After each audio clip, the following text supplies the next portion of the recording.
Good morning, Virgo. All right, so I'm going to approach this differently than I normally do because what's coming through right now isn't surface level, isn't about whether someone's thinking about you or when money's coming or if your ex is coming back.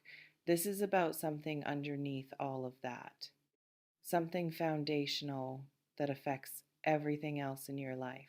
And most readings skip this part because it's uncomfortable, because it requires looking at things you'd rather avoid, because it's easier to focus on external circumstances than internal patterns.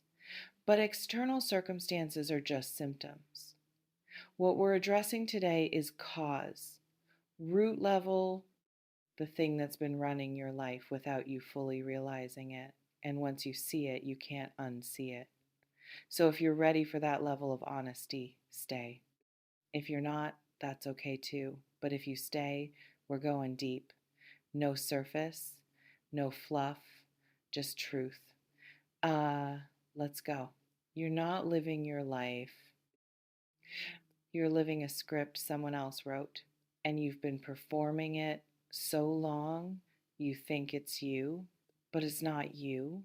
It's programming, it's conditioning, it's inherited beliefs, it's trauma responses masquerading as personality. It's every message you absorbed about who you should be, what you should want, how you should move through the world. Um, and none of it came from your actual essence.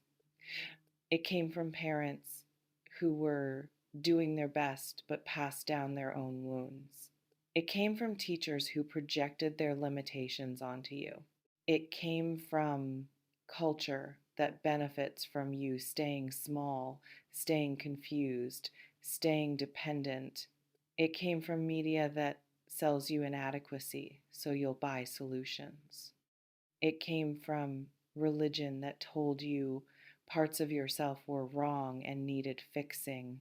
All of this external input created a false self, a version of you built to survive, built to be accepted, built to not get hurt, but not built to be authentic, not built to be fulfilled, not built to be free. And that false self has been running the show for years, maybe decades, making decisions based on fear, not desire, based on should, not want, based on what's safe, not what's true. And you've been wondering why nothing feels quite right, why you're successful but not satisfied, why you're busy but not fulfilled, why you're surrounded by people but feel alone, why you're doing everything right but something's still missing. What's missing is you, the actual you underneath all the programming. That version exists, has always existed, is trying to surface, but the false self keeps pushing it down because the false self is scared. Scared that if the real you emerges, everything will fall apart. Um, and here's the thing, everything might fall apart, not because there's something wrong with the real you, but because the life you've built is designed for the false you. It's architected around pleasing others, meeting expectations, maintaining image. And if you start operating from authentic self instead of constructed self, that architecture doesn't hold. Relationships shift, careers change, priorities rearrange. Everything that was built on false foundation has to be rebuilt on true foundation. And that's terrifying. That's why most people never do it. They sense that authenticity requires destruction of what is, and they'd rather stay in familiar misery than face unknown authenticity. They'd rather keep performing than risk losing their audience. They'd rather stay safe than be real. But you're reading this for a reason. You're here for a reason. And the reason is you're done. You're so done with the performance. You're exhausted from maintaining the image, from playing the role, from pretending you're fine when you're not, from wanting things you're not supposed to want, from being who everyone needs you to be while forgetting who you actually are. Something in you is screaming for real, for true, for authentic, and it's getting louder, harder to ignore, impossible to suppress. And that screaming is your soul trying to get your attention, trying to tell you that this life, this version, this way of being isn't it, that there's more available, more aliveness, more joy, more meaning. But accessing it requires letting go of who you've been pretending to be. And that's the work. That's the deep work. That's what most people avoid forever. Let's talk about what false self actually looks like in practice. False self shows up as people pleasing, as saying yes when you mean no, as accommodating when you want to refuse, as making yourself smaller so others feel bigger, as suppressing your needs so others don't feel burdened. You've been doing this so long you don't even notice anymore. It's automatic. Someone asks, you agree. Someone needs, you provide. Someone's uncomfortable, you adjust. Someone's unhappy, you fix. You've made yourself responsible for everyone's emotional state except your own. You manage their feelings while ignoring yours. You protect their comfort while sacrificing yours. And you think that's love, that's kindness, that's being a good person. But it's not. It's self abandonment. It's betrayal of your own needs in service of others' wants. Um, and it's killing you slowly, not dramatically, just steadily, like a slow leak draining your life force. You're exhausted but don't know why. You're resentful but feel guilty about it. You're angry but have no target because you did this to yourself. You chose everyone else over yourself repeatedly until choosing yourself feels impossible, until you don't even know what you want anymore because you stopped asking.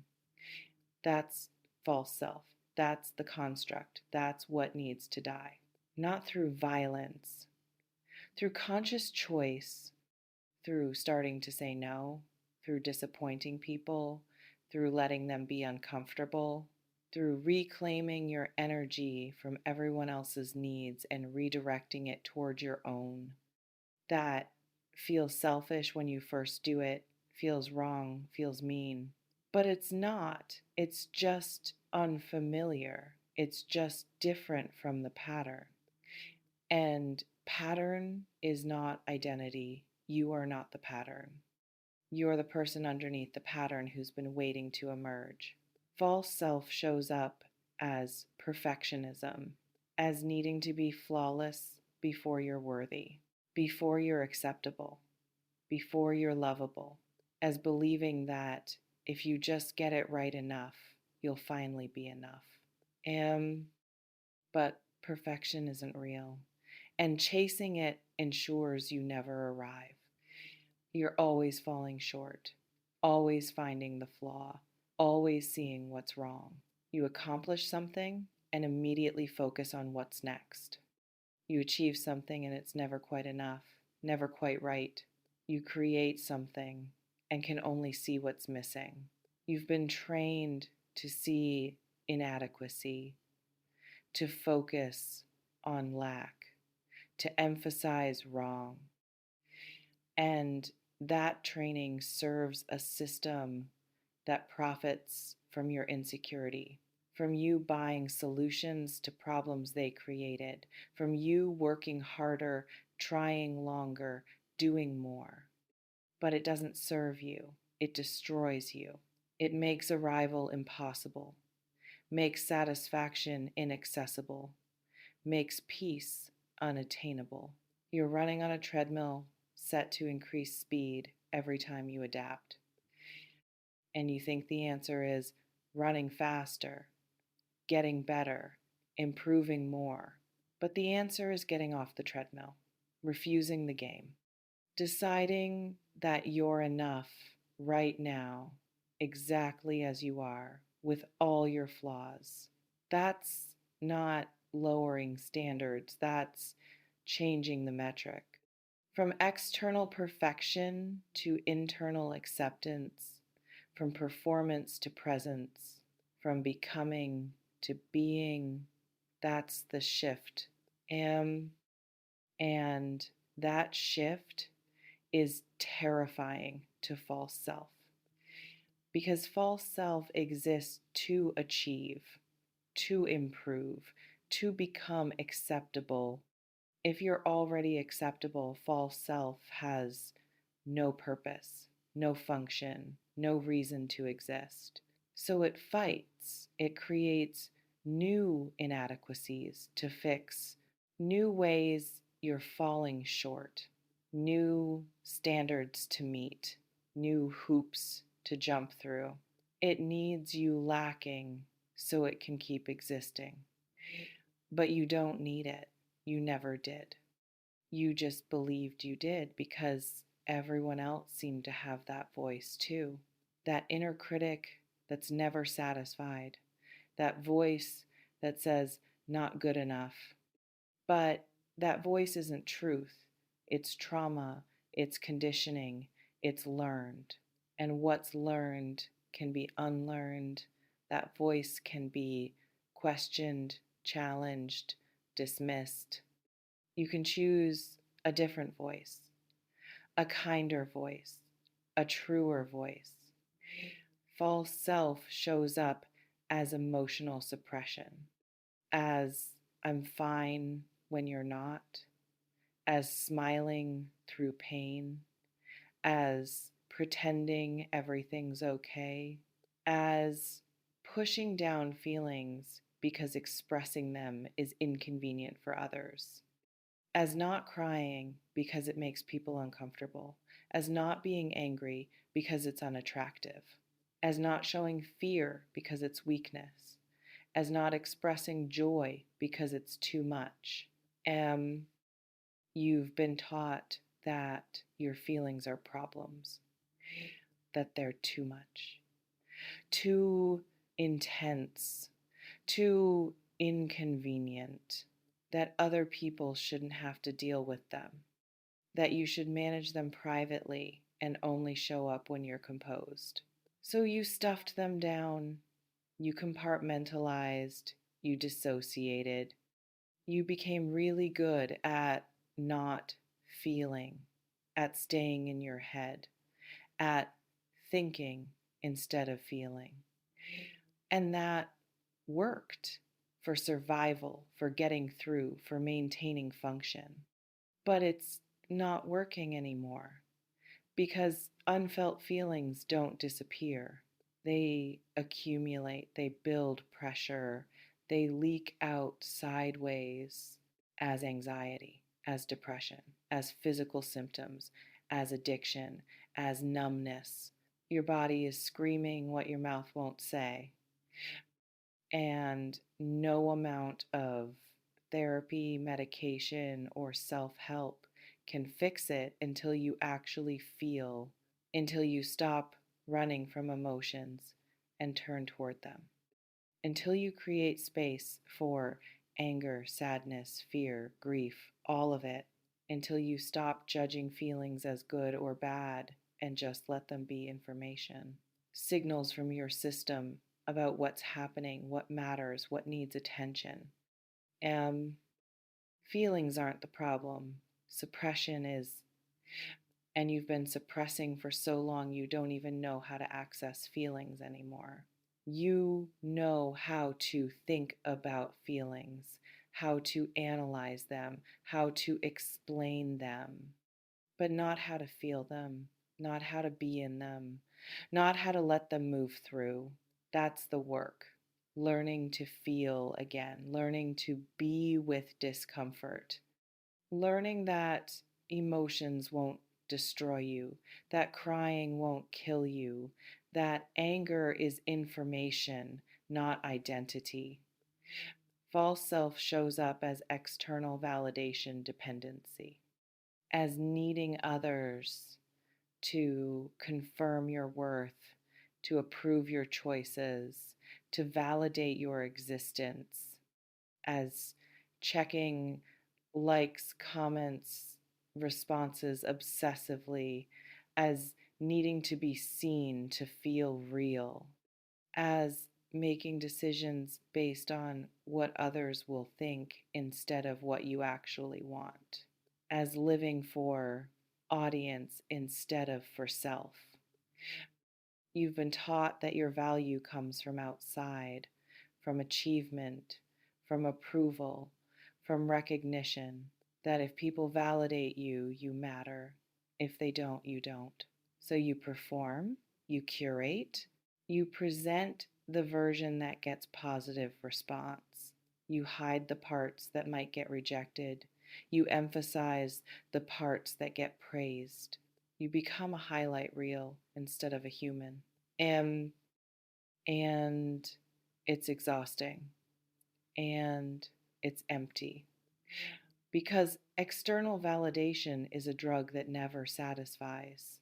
You get the like, the compliment, the recognition. It feels good for a moment. Then it fades, and you need more and more and more.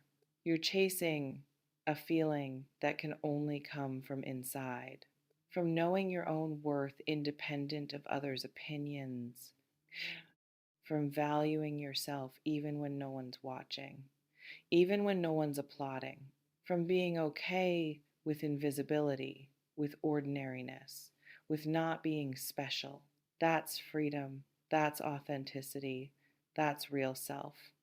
Not needing external confirmation to know you're valuable, not needing others' approval to make choices, not needing validation to exist, just existing, just being, just living from internal compass instead of external metrics. That's the shift from performing for audience to living for self, from needing to be seen to being okay unseen, from external validation to internal knowing. False self can't survive that shift. It needs audience, needs validation, needs external. And real self doesn't need any of that.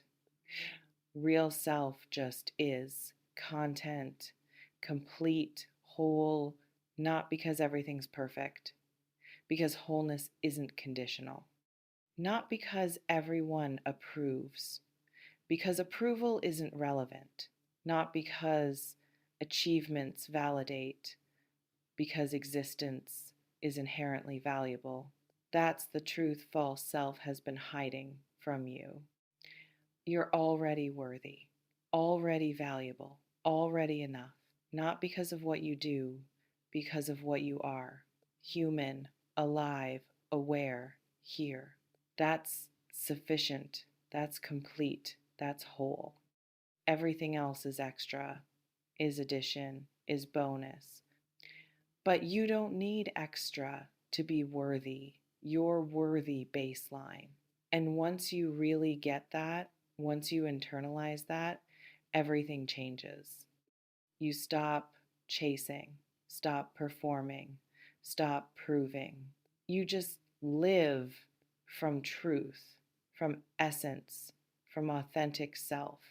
And life becomes simpler, clearer, more aligned. Not easier necessarily, but more real, more meaningful, more yours. So here's what this reading is actually about.